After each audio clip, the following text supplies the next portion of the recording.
So today we're here to talk about collections as kind of this eternal thing that exists, right? There's something about you start accumulating things in life in general, right? And there's like this weird switch that goes off when you start collecting things. When you're going after specific things, whether it be thematic or a certain color or a certain character, whatever. It could be plates, could be videotapes, could be DVDs, Blu-rays, video games of varying sizes, colors, and shapes, toys, Lego, which are toys, but they're at their own class themselves, or vinyl, or Beanie Babies, whatever. The point being that there's a difference between just the accumulation of things and the collection of things, and ultimately, there's a different mindset that starts there, right? Because when typically speaking, the average person, if they buy a television, or multiple televisions for their house for use, for most people, they're going to buy one for each room that is appropriate to have one in. And it's reasonable to assume that they're going to stay those TVs in those rooms until those TVs kick the bucket. That's how appliances work, and furniture goes the same way. And food is disposable. You tend to eat it and get more stuff and get more food. That's how it works. But collectibles, it's a totally different thing, because things come into your life, you put them on a shelf, they have their use. Sometimes they leave, sometimes they don't. But then you just keep getting more stuff and more stuff and more stuff and more stuff until suddenly you have all this stuff. Does it stop? Is there an end point where it says, I have enough stuff? And I'm saying this across all collectibles, toys certainly in particular, but all collectibles, because I think that it's very easy for us to say, okay, when I get XYZ of XYZ line of toys, I'm done with that toy line, and then we move on to something else. I do it. Most of the people here, for a fact, I know do that. I've talked to. But that doesn't mean that the collection itself stops. You're just changing, your focus at any given moment. And I feel like no collector is ever done collecting. You're always collecting something. And James Salzberg is going right where I'm going. He says, Lego, toys, firearms, classic cars, guitars are all things that I've owned way more than I can use. While I do keep old gaming systems and video formats, hence I have 2 laser disc players. Exactly. And I know that you're working on purging, but still adding to it, like you're saying here, which your wife doesn't understand. I get that too. There's a certain frustration to it, Suze, who is very, very, very supportive, has never said a negative word about the collection. I know that in some small corner of her brain, there's a part of her that goes what? Because she likes her stuff, but she doesn't like having that much stuff, as far as I know. So even for someone who's sympathetic to it, but not a dyed-in-the-wool hardcore collector, it still looks weird. So to a normie, right, that of course it's going to look weird. And the whole idea here is, exploring that idea, because there are people, I think it was on Twitter or some social media where I posted a link to this. And by the way, if you do this, don't do this. It's not the point of a discussion. So somewhere on social media, and it happened more than once, so I'm not talking about anybody in particular, because I got the exact same answer in more than one place from more than one person. And that was, well, when I'm done collecting a certain line of toys, I'm done collecting that line of toys. Or I'm done collecting this item, I'm done with this thing. That's not what I'm talking about. Because you're still going to collect something. Unless you're completely done. I'm talking about a hard line. You don't collect any more. And that's the question we're asking about. Is there an end? Is there an end? Is the big question. And I don't necessarily think that there is. There might be, aside from death, like Gerard is saying over here. Kick the bucket just out of style. Not with collectibles. I get it. I get it. But I feel like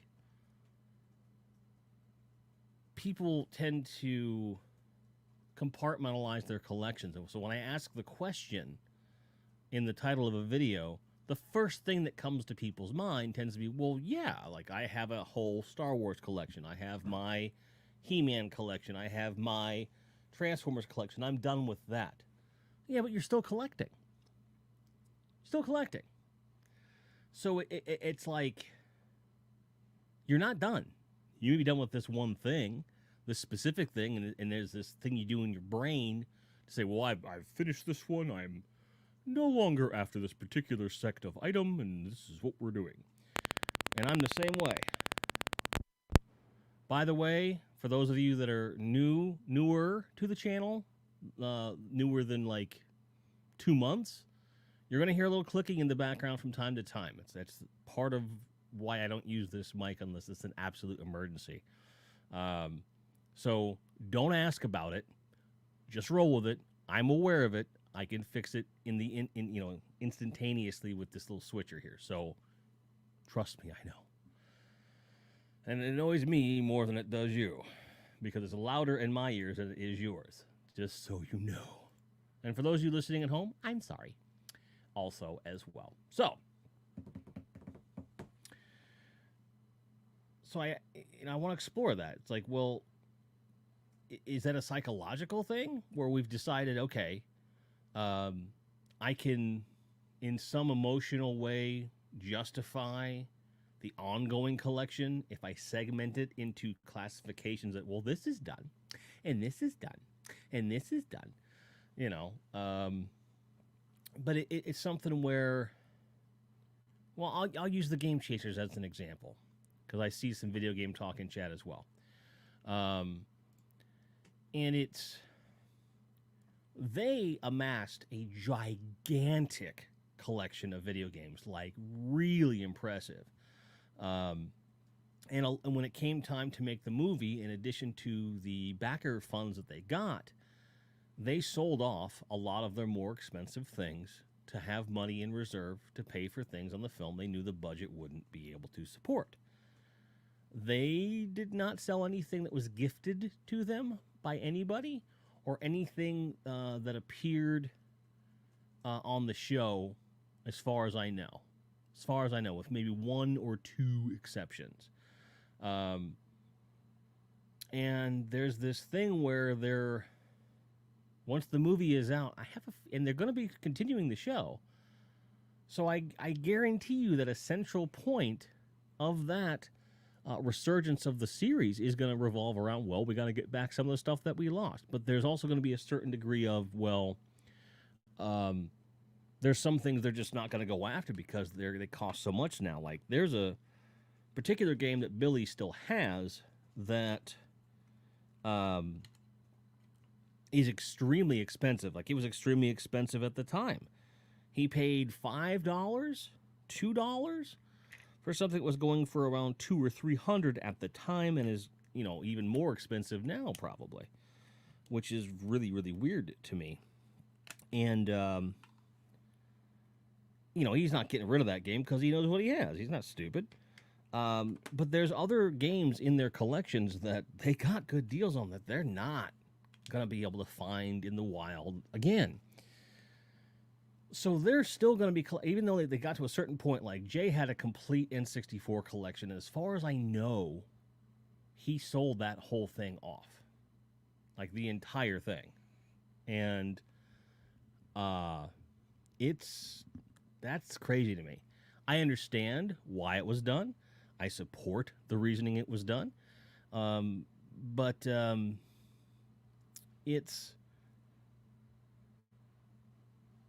you have to wonder, like, how many of us have had something with our toys where, how many of us have a story where we have toys that we had and then we, um, you know, they're gone for whatever reason. Like they went to a yard sale, or they got given away, or you burned them, or you blew them up. And then now as adults, we're going back around to collecting these things because they give us joy, right? And I think it's the same thing with a lot of different collections and stuff like that.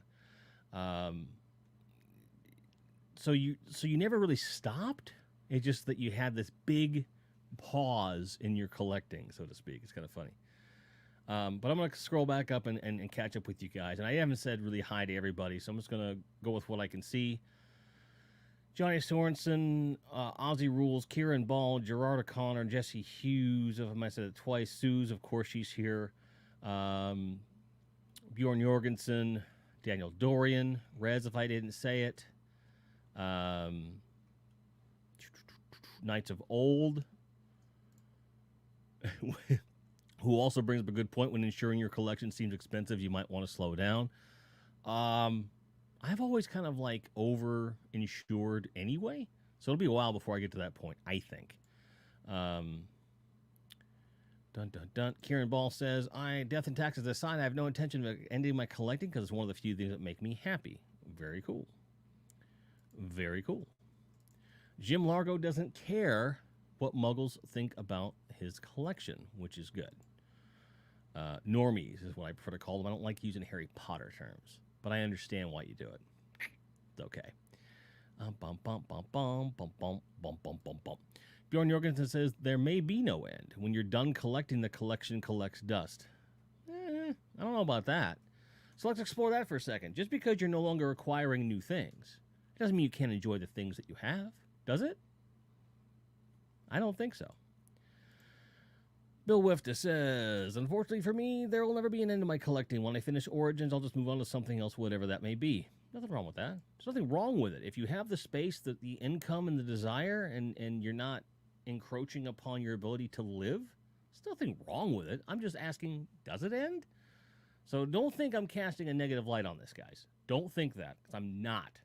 I'm just asking questions and hopefully giving answers and perspective and stuff. 2600, 5200 SNES, Xbox, PS1, PS2, PS3, Sega Genesis. Yep. I have almost all of those.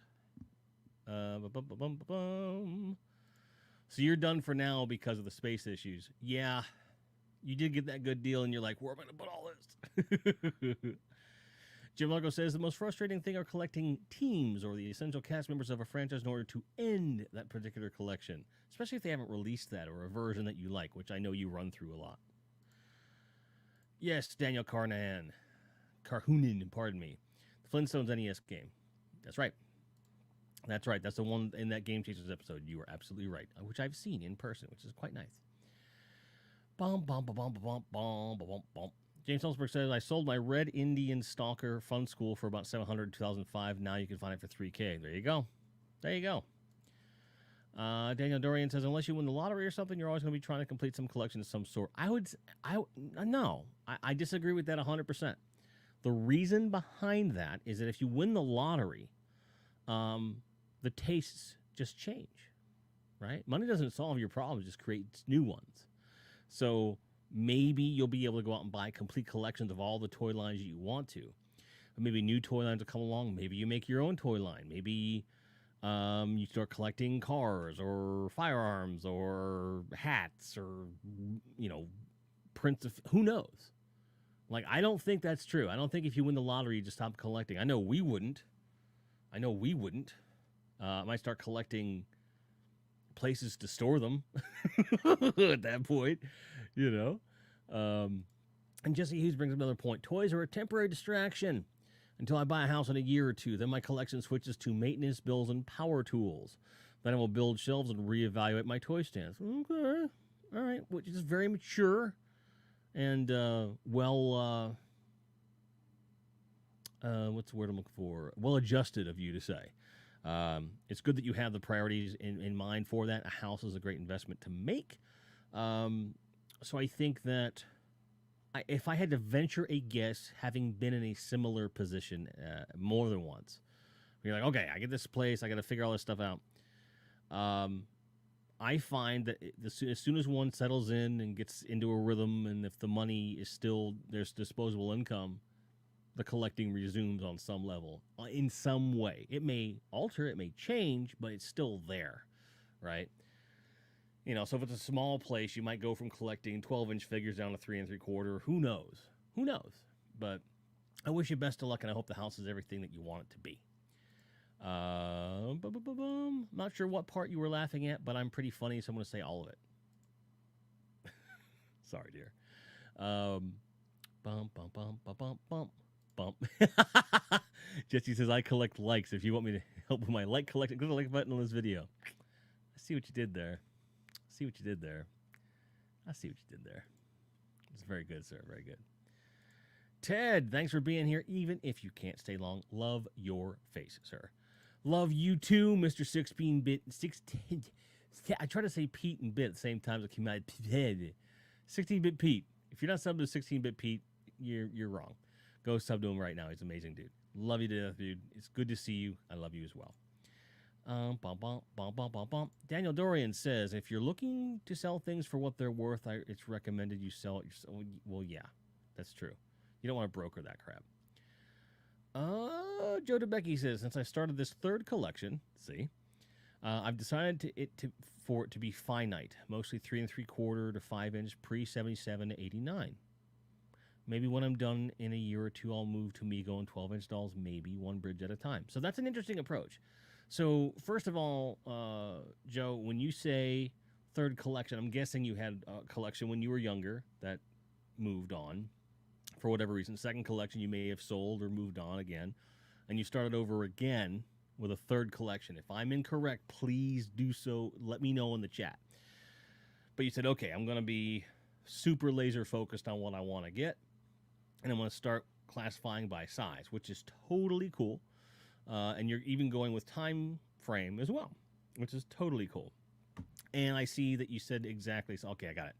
So I like that approach where you'll have, at this point, you'll have stages of collecting, which is cool. Nothing wrong with it. I like that a lot, actually. And I'm trying to do that. But the bugs bite, and the generosity is there to where it's like, oh, I guess I collect all this stuff, a lot of this stuff now. And I'm not complaining. I am a very blessed man. The last, 6 months, 5 months have been really, really awesome getting back into this stuff. And there is no end in sight for me. I've never stopped collecting in general. My focus in collecting has changed multiple times. Like, there are times when I'm like really into collecting video games. There's time I've been really into collecting movies. Movies is a little bit more passive. Games is a bit more passive now. Toys is the main focus. And then even in between, like CDs, I used to be rabid about that, and vinyl I run hot and cold on and stuff like that. There's always something I'm after. So I'm definitely with you there, for sure. For sure. The only collection that I have that has not had a major hit in regards to like losing stuff or selling stuff is my CD collection. Got my first CD player in Christmas of '91. I started buying CDs to replace tapes and new stuff, and ever since, and pretty much every CD I've ever owned I still have, which I would say is pretty impressive. I don't buy as many CDs as I used to.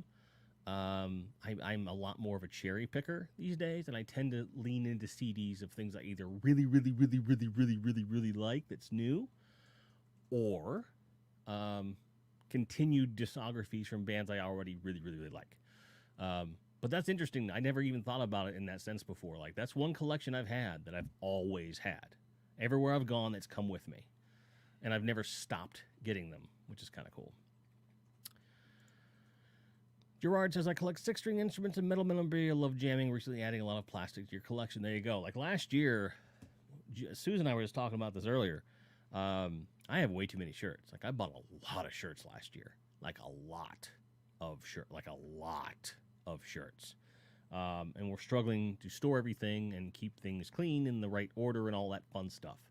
Like I found this shirt at the bottom of a drawer the other day, and I was like, oh, I forgot that I had that shirt. Bought it last year. But I had crushed it at the bottom of the drawer because long sleeve, how often am I going to need that here in Texas? But when I saw it, I was like, oh, hello, my old friend. And, we're just wearing it, and it's fine. But I'm never going to stop that either with T-shirts. Like, I would love to say I have all my original T-shirts, but they deteriorate over time. Your size changes over time. Mine does, anyway. I'm very jealous of people that have shirts from when they were younger that they can still wear. Like, I don't... That... Ooh, it's weird. James Salzberg said, I had a M1918 BAR Winchester with the Lend-Lease proof marks transferable. Bought it for $13K, sold for $25K after 8,000 rounds. Couldn't buy one now. Yeah, values are all over the shop, man. That's for sure. Johnny Sorensen says, when I'm done, they'll put me in a vintage box and seal me up for returning. My value will go stinky. Yeah, I get you. Also, Atari and Television, Coleco, and Odyssey 2. I've never owned any of the Odyssey consoles. I don't know that I really want them. Aside, if someone just gave me a boxed one, it would go on the shelf and be like, I have an Odyssey, but I would never hook it up. ColecoVision, that's the one that got away. I had one as a kid. We had a second one after that one kicked the bucket. My mother had that until her death in 2015. And in between the time of her funeral and when we were going to go up to grab everything, it was stolen. The ColecoVision was stolen. So my childhood ColecoVision was taken from me. And although I've always wanted a ColecoVision of my very own, that's a priority for sure. Like I really want to get a ColecoVision. I'm not actively searching one out. One will come across my path at the right time. That's just par for the course. But also in television, I've never owned one. I also want one of them. Again, not actively seeking it out, but again, something I've always wanted. Ataris I've got coming out my ears. I got like 4 of them. At what point does it become hoarding? It becomes hoarding when it's encroaching on your ability to live. And, if you can't live normally, cleanly, then it's hoarding. Period. It is a little too easy to acquire these days. Click the button, buy the stuff. Thrill of the Hunt it depends upon how you hunt. But especially in the last 18 months, some of us have had to adapt if that's what we want. So I like the convenience, but I also like doing things in person as well. I think most people are going to have to do hybrid stuff from now on, if at all. People at flea markets are wise now. It's not the same as it used to be. So in many ways, the thrill of the hunt as it used to exist in the 90s and early part of this century, I would agree, very much gone. Salzberg's backing me up saying that making more money yielded more expensive collections. There you go. Bill Wifta says, speaking of getting stuff for your collection, Jim, would you be interested in getting a Superpowers phone booth place like the one I showed you on Discord? Yeah, I would love that. It's a great phone booth. That would be really cool. It's very thoughtful. Yes, I would be interested. Absolutely. Let me know.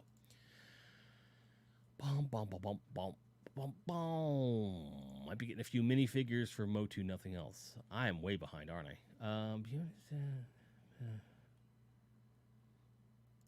Kieran Ball says, Bjorn, there's a difference between collecting and hoarding. I can't think of what it is at the moment, but I'm sure there is one. The big difference is, you don't sit on stacks of toys. There are people if they would just collect newspapers, they just kind of live amid newspapers, right? And they got nothing going on. I think it's a big one. And when it's in every single room of the house, no matter what, and then not on a sweet kind of display kind of a thing. Jim Largo says, I do find that instead of expanding my collection, I'm more into refining your collection, replacing older character version upgrades. And I think that that's that's very reasonable to do. I think it's a smart thing because it's not like saying, well, I have this version and this version and this version and this version. You have the definitive version that you like for you. And that's great. And I think I'm in a similar place where, like, I could extend out to Motu Vintage if I wanted to. I don't want to. When it comes to vintage Motu, for me, it comes down to just the stuff that they're not going to make in Origins. Which reminds me, I have to do something after the stream. I have something to pay for.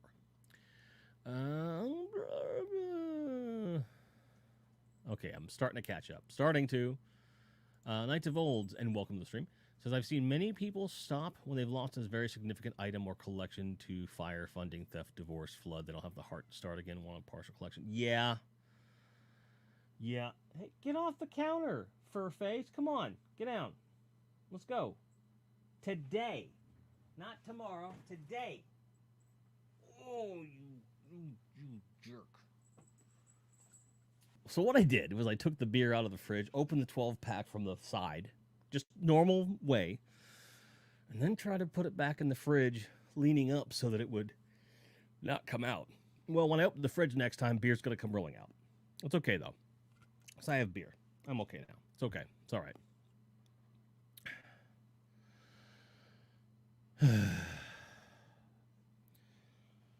Any rate, so yeah, I've run into that though with the collections where, like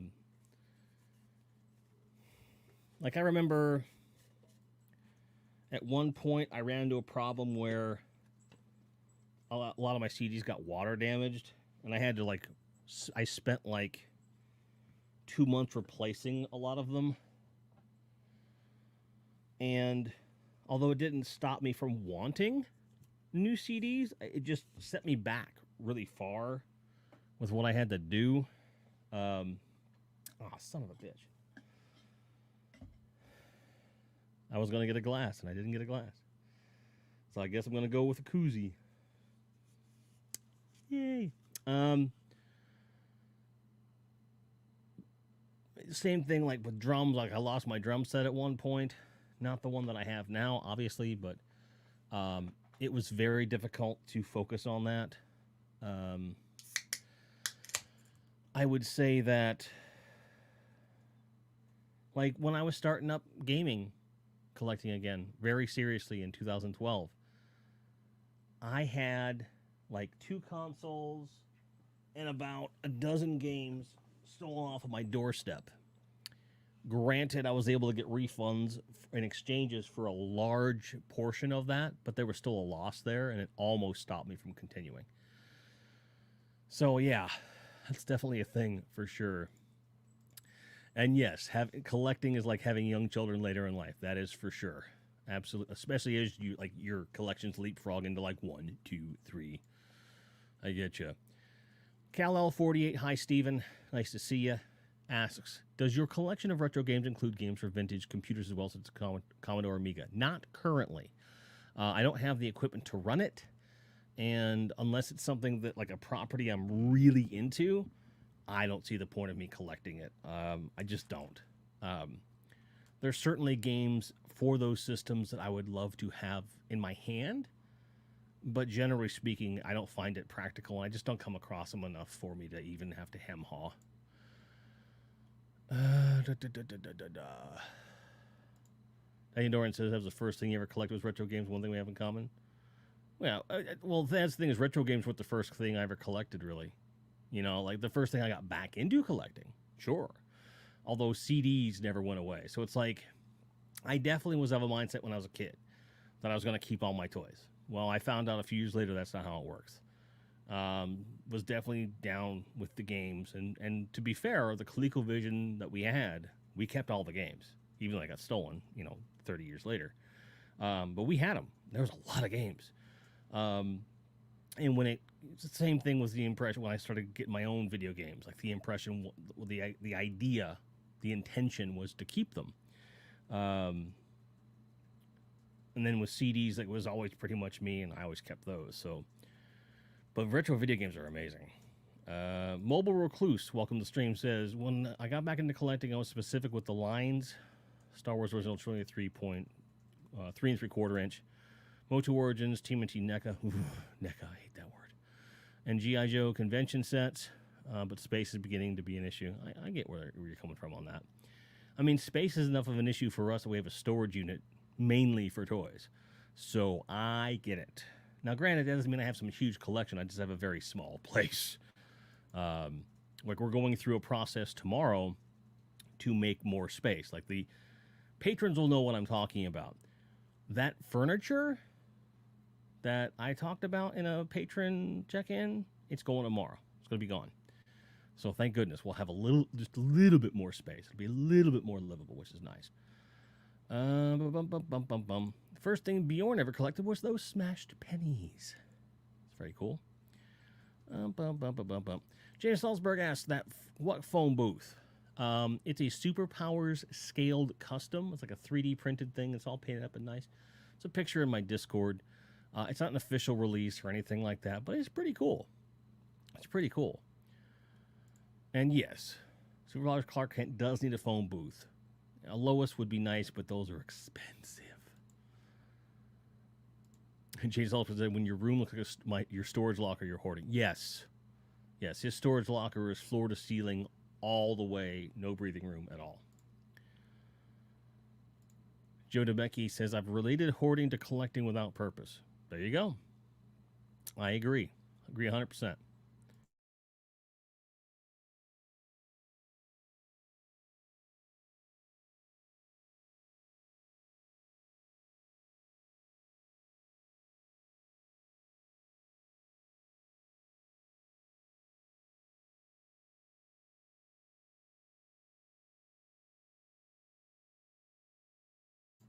Sorry, just had a delivery update on the last delivery of the night.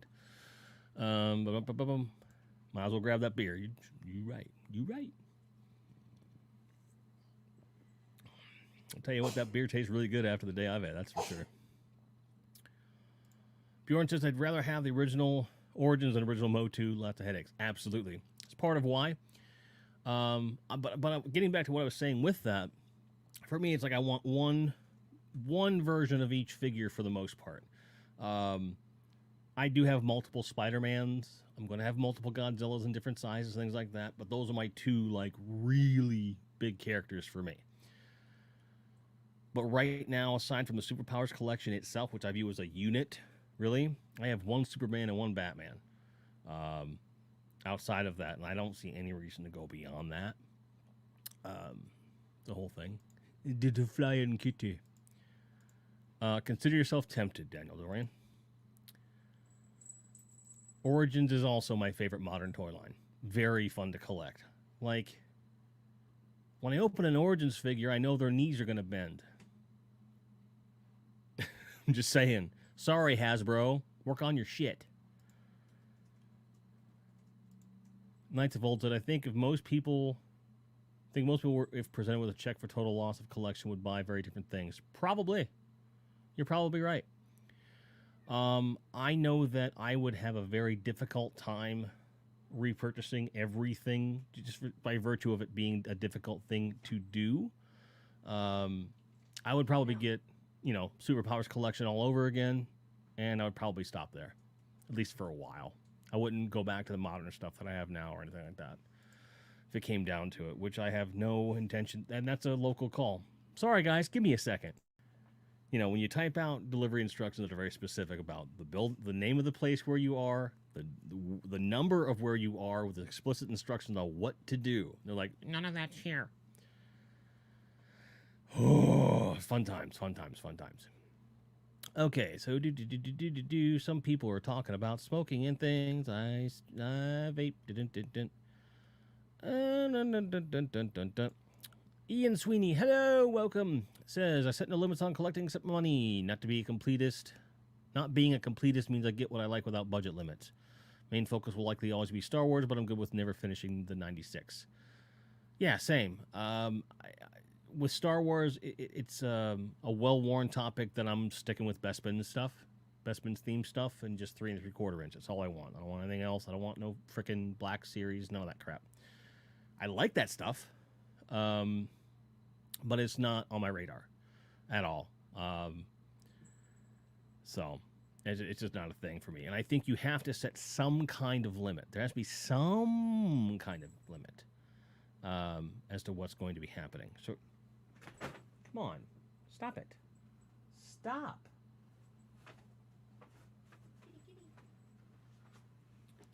Oh my God. I don't care if she's over next to me. It's when she starts trying to climb the toy bins that just fell over the other day before I've had a chance to like secure them the way I want to secure them. Like my heart goes. It's not good. It's not good.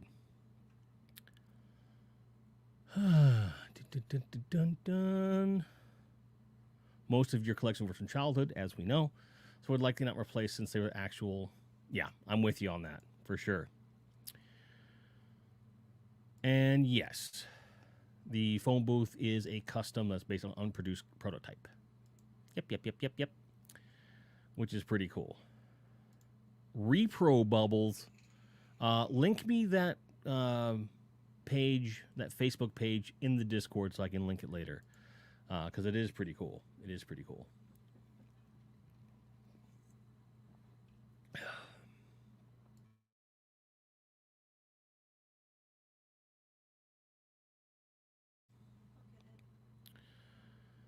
Okay, so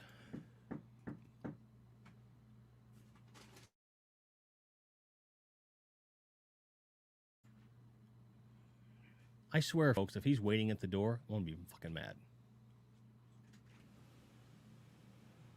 All right, he wasn't. Thank goodness. It's been a fun night for deliveries. I'm beginning to rethink my entire retail projects. All right. Fun times. So, I'm so sorry about the unprofessional cutting up of tonight's episode. It's okay. Like, basically, he called during the Be Right Back screen because he was like, where is it? Then he knocked real lightly. 15 seconds pass, he come back and I'm like, motherfucker, just do what I told you. Come on. Very frustrating. And thank you for grabbing that stuff, dear. But yeah, I'd like to see a short video of you showing off your stuff for sure. And I am completely caught up with my ginger cat likes to knock over figurines. Yes, she does not really have like a fetish for knocking over stuff per se. She's just really enthusiastic about whatever it is she wants to do or wherever it is she wants to go. And if things get knocked over in the process, she don't care. She's generally pretty graceful, but she just wants to climb all the things she knows she's not supposed to climb. And she's in a very, very, very rebellious mood today, which I am not in the mood for. So we've been butting heads for the last few hours. But I still love my kitty. Come here, I love you. I still love you. Even if you're a jerk, I still love you. I know you love me too. You don't like me that much either. It's okay. James says, live hangs I'm allowed to be broken up. I feel like I'm having it up with my boys. Which is good. I'm glad to hear that. It's just not the way I like to do these discussions, because when people try to rewatch them, it's like, just get back on the subject of toys. And I totally understand that. Do not take swats at me. I will dispatch a SWAT team to your face, cat.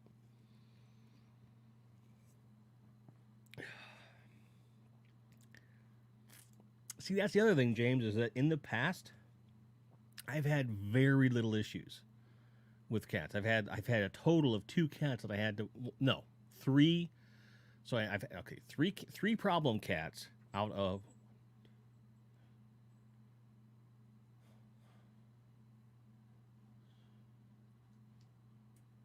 out of 8 cats. I've had 3 that were a problem sometimes.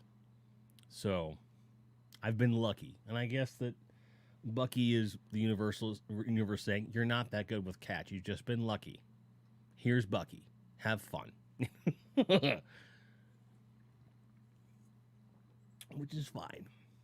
It's really okay. I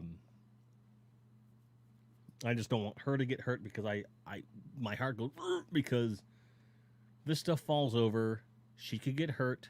That stuff could get damaged. and it's not cool. Like, I don't want her to get hurt at all. And if anything happens to my stuff, I want it to be because I did something wrong, not because she did. It's not fair to her as a cat kid at all. I'll say this another way and hopefully make you laugh, James Salzberg. All the good cats are dead. Dead. All the one. It's kind of like Lewis Black said. Good people die young and assholes live forever. It's pretty true. It's pretty true. I mean, right there. Proof's in the pudding right there. That's her mama. Had her since almost since birth. So she knows. And I know for a fact that she was having not problems, but that Bucky was a challenging cat from the beginning. So, and yeah. Well, no, she's not just a baby. She's 3 years old. She's old enough to drink. So I don't want to hear like, oh, she's a baby. She's a kitten. No, she's not. She's 21 years old. She knows better. Yingling. Daniel Doran, I'm drinking Yingling. Like always. Like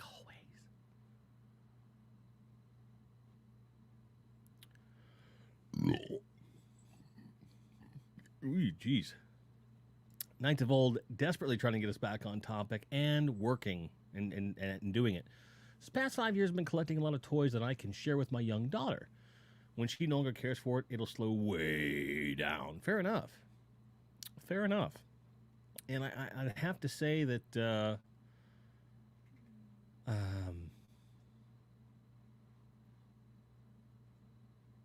it's an interesting way of doing things. I know people that have collected before kids, during kids, and after, and then varying combinations of that. Like Nerd Rage collected before he had a kid. When his daughter was born, he still collected. Now they kind of enjoy that stuff together in different ways. Yes, Bill Wifta, I know I'm getting the notifications. I will answer you after the stream, but I thank you so much. It's just one of those things where I think, depending on how many kids you have and what kind of parent you are and how into the stuff the kids are, it all makes a big difference with how that stuff is done.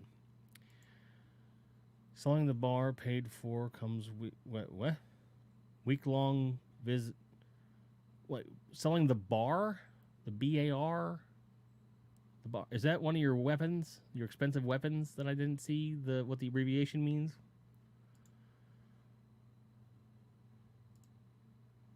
What? Yingling or whatever, never heard. Well, if you're not from America, I understand. But if you are from America, it's the oldest brewery in this country. It's very important. It's very important. No need to apologize, Wifta. You're good. Just want to let you know. I appreciate it. Don't worry. I got you. Besides, you can get a hold of me one place. Don't worry. We will talk about that because I appreciate you. Do not worry. Do not worry. He says, don't you mean your excuses for buying toys will go way down when she gets older? Yeah, there you go. There you go. Joe DeBecky says, having kids on board is a great thing for collecting. Now all my kids want dick to do with comics and toys. One is a big game collector, though, so there's that. Definitely.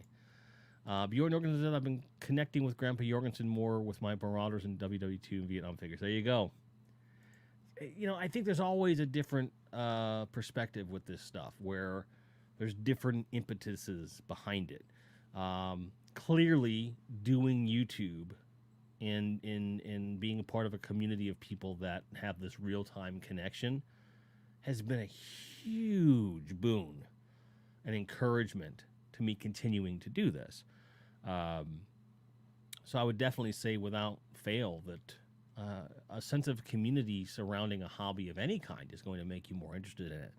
And when you can share something like that with family, it makes all the difference in the world, whether it's a grandparent, a parent, kid, cousin, wife, ex-wife, cat, whatever. Thank you, James Salzberg. It's a World War I machine gun, M19 Browning automatic rifle. Makes sense. Oh, wow. Wow. It's a lot of money. It's a lot of money. Northern Ireland. Yeah. Yeah. Let's just say this is a lot better. This is like Samuel Adams for people who have taste buds. Um, Very similar in that regard. There's actually more flavor in this than a Sam Adams, in my opinion. I don't drink Miller. Bleh. I don't drink Budweiser. Bleh. Much anyway. Like I'll drink them. Like I'm not like I would never drink that. But if I have a choice, I avoid that stuff as much as I can. Knight of Old says, I do find relief when you stop riding eBay auctions. It's everywhere after you get those truly hard to find items. Yeah, that is something that I find really interesting. In as much as when you do find something that's really difficult to come across, right? That there is a certain amount of like, well, I don't need to be there for a while. Absolutely. And pancreatitis is very expensive, that's for sure. Can't imagine ever running out of excuses to collect. Fair enough. And Grandpa Jorgensen loves your minifigure collection. So what I'm hearing more and more is as the chat goes on is that your collections are ongoing. You don't really see an end in sight. You might segment them off. And like, these are done here. These are done here. I'm going to go get this.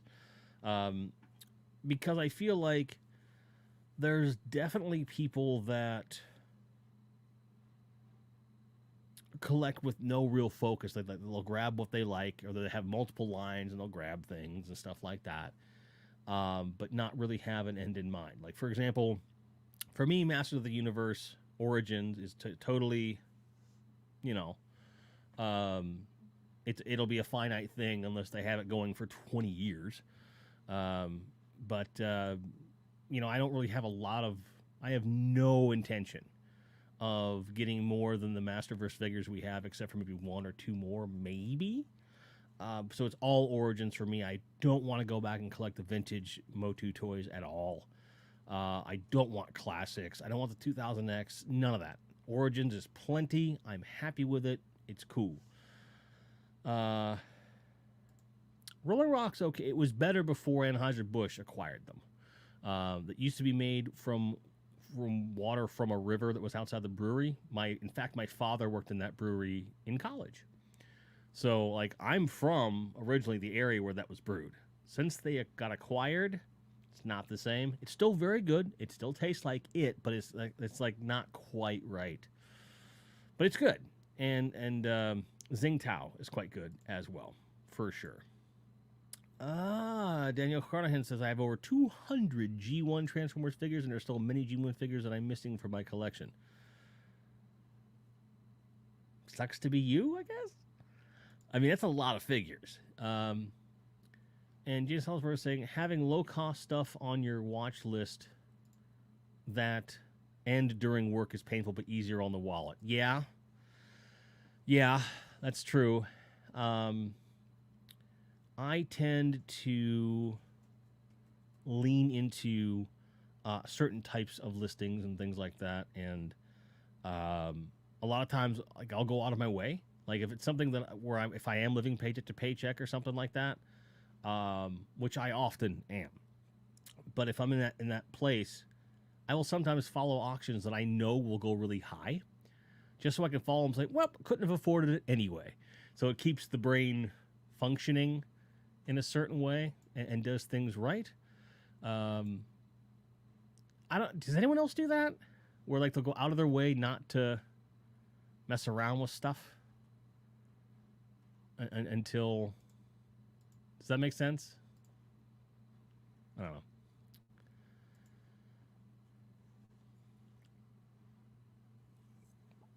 But...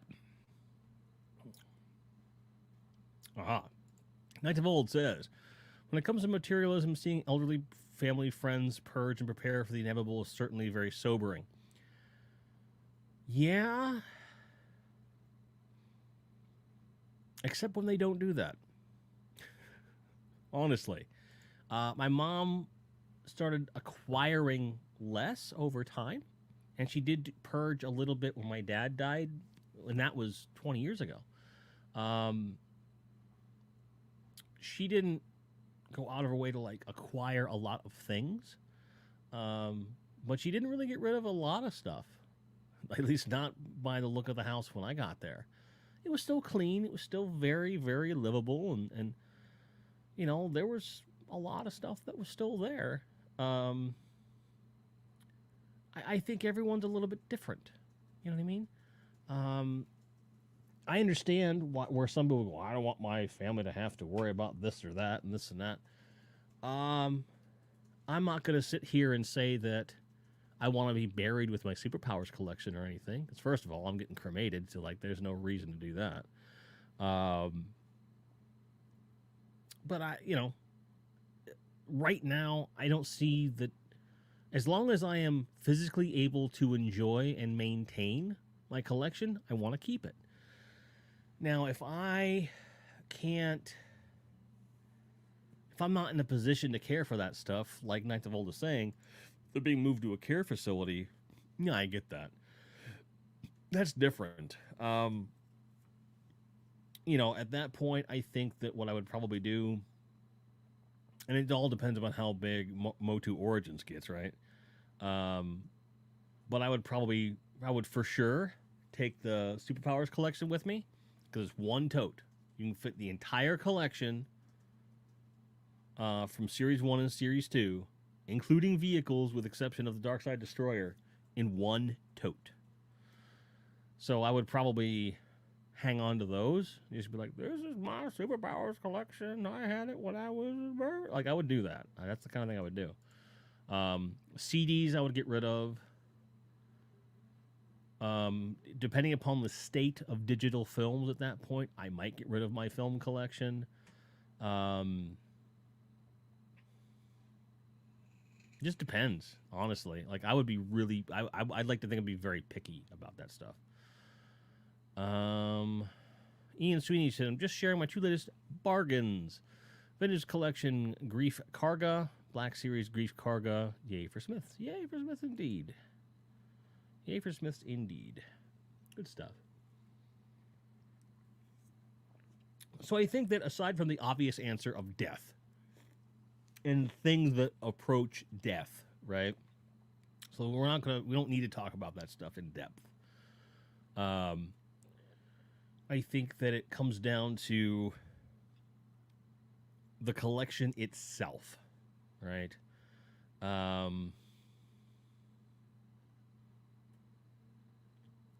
Whether we're talking about a single line or the act of collecting, but I honestly think that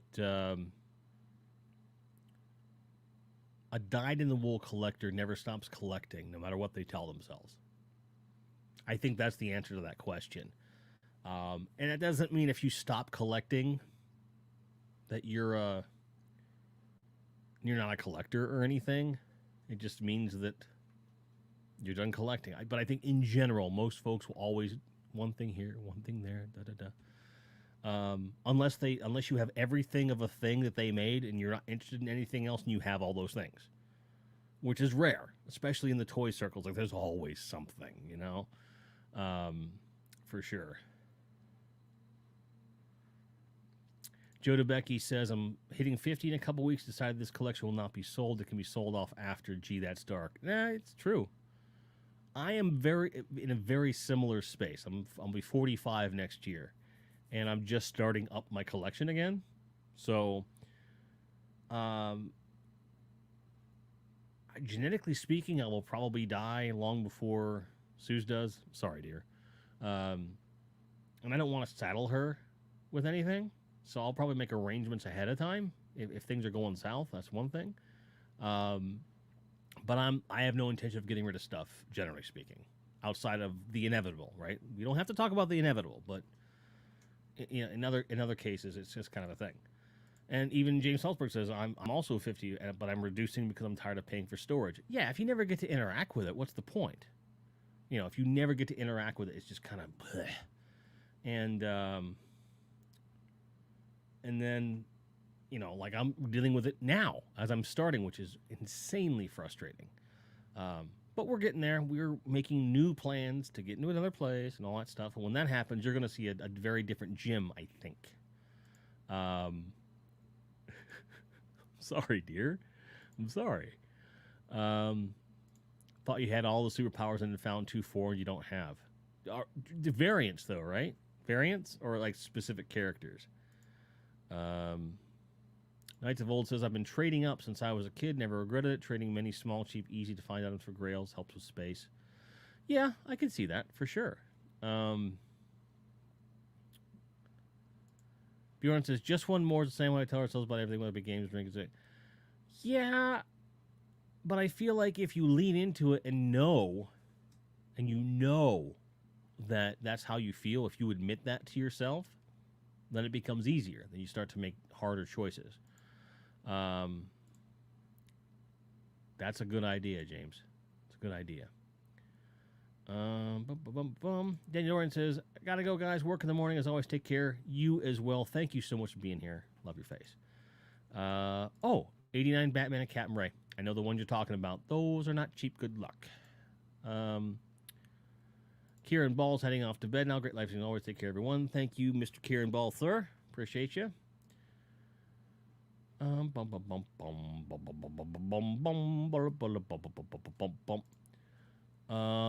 what led to you getting rid of collection number 2. Had more time to overflow. Yeah. I get where you're coming from on all this stuff. He said Cyborg may be paying for them. Nice. So, I don't know if I would do that, honestly, James Salzberg. If you only have the one left, right? You only have one left of Cyborg, or do you have 2? Because you have 2, certainly sell the spare to get those other guys for sure. But if you only have the one, I wouldn't do it. Like Cyborg is getting even harder to find, and there's a lot of crap out there. Okay, you have one loose and one carded. Okay. All right. So you're going to sell the carded one to pay for the other ones? Fair enough.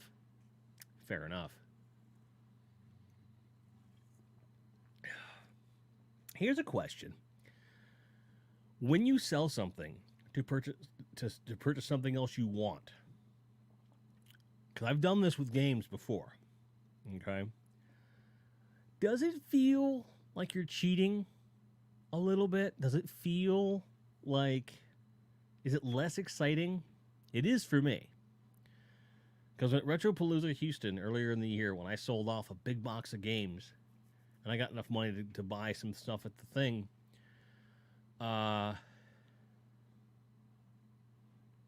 it wasn't the same. I mean, I was glad to get the stuff that I did, but it wasn't the same as, like, buying it with my own money, if that makes sense. Like, I'm never going to poo-poo on getting stuff, you know, at an exchange rate or whatever, and so forth. Like, it's weird. Like, I don't mind doing it. I don't like the thing that I bought less, but the process of acquiring the item has a very different feeling to it. And thank goodness that I'm not into collecting for, like, the thrill of collecting itself, per se. I just like having stuff. I like having the things. And James Oliver says, I'm doing it now. Yes, selling the Air Assault paid for the Valaverse and the Hydra Stomper. There you go. It's crazy.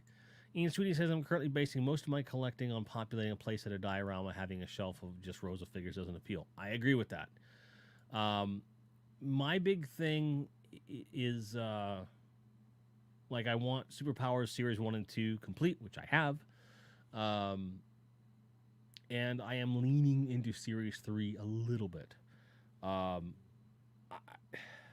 can't see a place where I end up with a Cyborg. I just don't. Because I have no desire to pay that kind of money for that figure. I will probably end up getting a replica or a reproduction, but an obvious one, like one of the ones that have magnets and stuff like that. James Harmswell said, I actually hurt myself, so I'd sell a small item for a bunch of stuff that will take up more space. Oh, I see what you're saying. You sold something, you hurt yourself in the long run because you sold something that's this big for stuff that's like, I get where you're coming from now. Took me a second. Bjorn Arkansas says, I'm selling some figures I no longer need or lost interest in. There's nothing wrong with that. Like, I'm not talking about just selling off stuff, guys. Selling off stuff it's a thing. It happens. There's nothing wrong with it. I'm simply saying that if I sell 20 things to get one thing, or one thing to get 5 things, especially in short order, right? Like, you're like, ooh, the payment just came in for that thing. I'm going to go buy this other thing right now. It's a weird feeling. It's a very weird feeling to me. It is what it is. I just want to call out that it's very odd for certain.